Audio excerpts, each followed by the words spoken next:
Selamat datang di channel YouTube Borin Vlog. Di kesempatan ini saya akan mengisahkan sebuah legenda terkait dengan mitos, misteri, dan juga asal-usul Sungai Lawe Alas.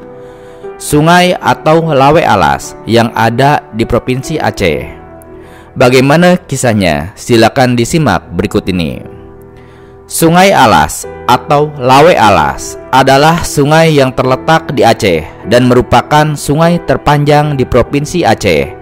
Sungai ini melewati kawasan Taman Nasional Gunung Leuser sampai ke Samudra Hindia. Sungai ini berada di sepanjang Kabupaten Aceh Tenggara. Asal nama Sungai Alas sendiri berasal dari nama suku yang ada di Aceh, yaitu suku Alas. Orang suku Alas menyebut sungai tersebut dengan nama Lawe Alas. Adapun suku Alas atau Kang Alas sendiri merupakan salah satu kelompok etnis yang mendiami wilayah Kabupaten Aceh Tenggara. Nama wilayah yang mereka tempati disebut sebagai Tanoh Alas atau Tanah Alas karena merupakan bekas dari Kerajaan Alas. Dan dalam Hasanah Cerita Rakyat Aceh Tenggara atau suku Alas, keberadaan Sungai Alas atau Lawe Alas tidak bisa dilepaskan dengan sebuah kisah legenda, yaitu tentang sosok naga yang bahkan patungnya kini telah dibangun. Dan berikut adalah kisah legendanya. Diceritakan, pada zaman dahulu kala tersebutlah seekor naga yang hidup dengan damai dan tentram di Sungai Alas yang ada di Kuta Cane. Naga ini aktif di malam hari dan tidur di siang hari dikarenakan kulit naga ini tidak bisa terkena oleh sinar matahari. Apabila ia terkena sinar matahari beberapa menit saja, maka kulitnya akan mengeras dan lalu membeku. Mulanya ia hidup berdampingan dengan penduduk setempat tanpa adanya konflik. Namun, suatu ketika datanglah seorang ahli nujum atau ahli sihir yang ingin sekali untuk mendapatkan kuku dari sang naga yang ada di Sungai Alas. Kuku naga yang dapat menambah ilmu sihir dari ahli nujum tersebut. Si ahli nujum berniat untuk membunuh si naga dengan cara menghasut penduduk setempat. Dengan iming-iming, nantinya ia akan memberikan mahkota yang berbalut emas yang ada di atas kepala si naga. Dan akhirnya, penduduk pun tergiur akan tawaran tersebut. Untuk membunuh si naga, pada suatu ketika penduduk membuat jebakan untuk si naga dengan cara membuat acara persembahan dan juga pesta untuk menjamu si naga. Di sisi lain, si ahli nujum bertugas untuk membuat matahari tertutup dengan awan. Dan berkat kemampuan sihirnya, matahari pun dapat tertutup sementara oleh awan.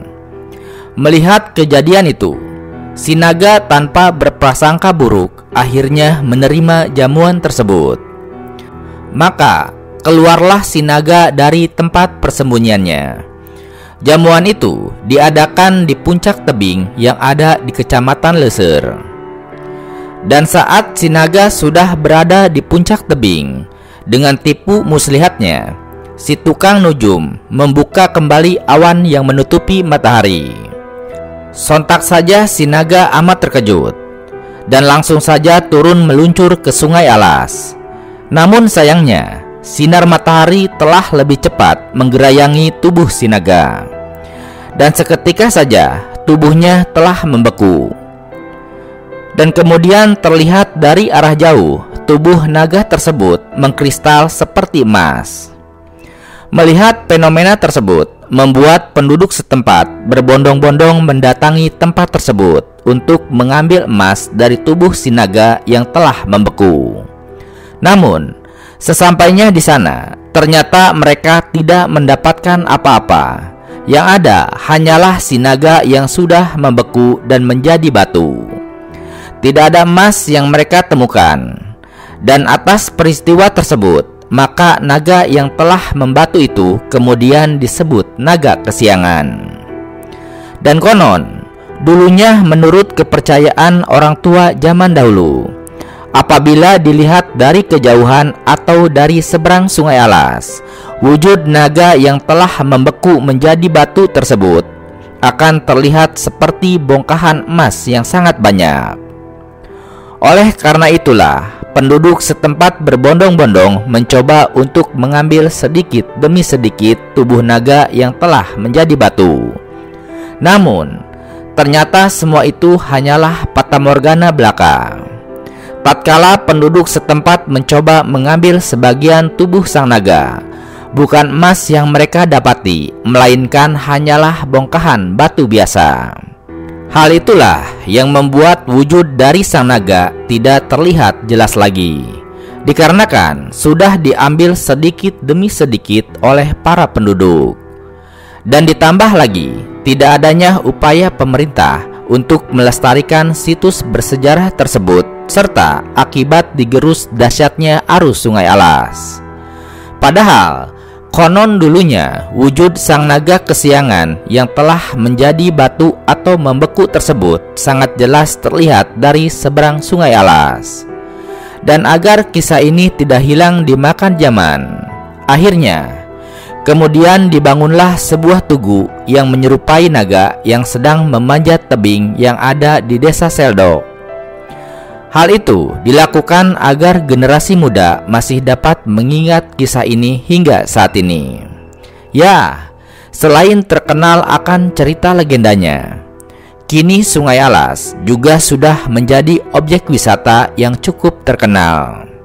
Sungai Alas memiliki arus yang cukup deras, kini dimanfaatkan untuk kegiatan arung jeram.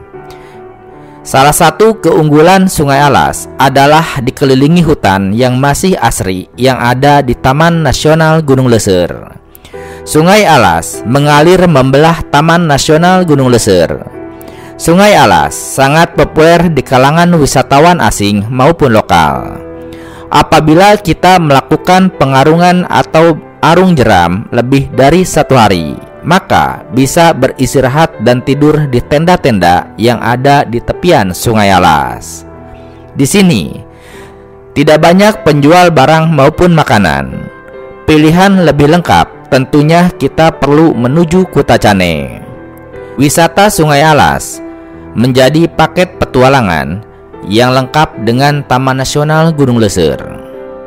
Jadi, jika kita berkunjung ke sana, maka kita bisa meminta pemandu setempat untuk menjelajahi untuk berkeliling hutan yang ada di Taman Nasional Gunung Leser yang masih terkenal asri. Nah, itulah sekilas terkait dengan legenda yang ada di Sungai Alas atau Lawe Alas yang ada di Aceh Tenggara di Provinsi Aceh. Terima kasih sudah menyimak kisah ini di channel YouTube Boring Vlog. Di channel ini Anda juga bisa menyimak tentang kisah legenda terkait dengan Taman Nasional Gunung Leser, maupun asal-usul sungai dan juga asal-usul gunung, baik itu yang ada di Aceh, di Sumatera, dan juga berbagai wilayah Indonesia. Terima kasih atas perhatiannya dan sampai jumpa di cerita lainnya.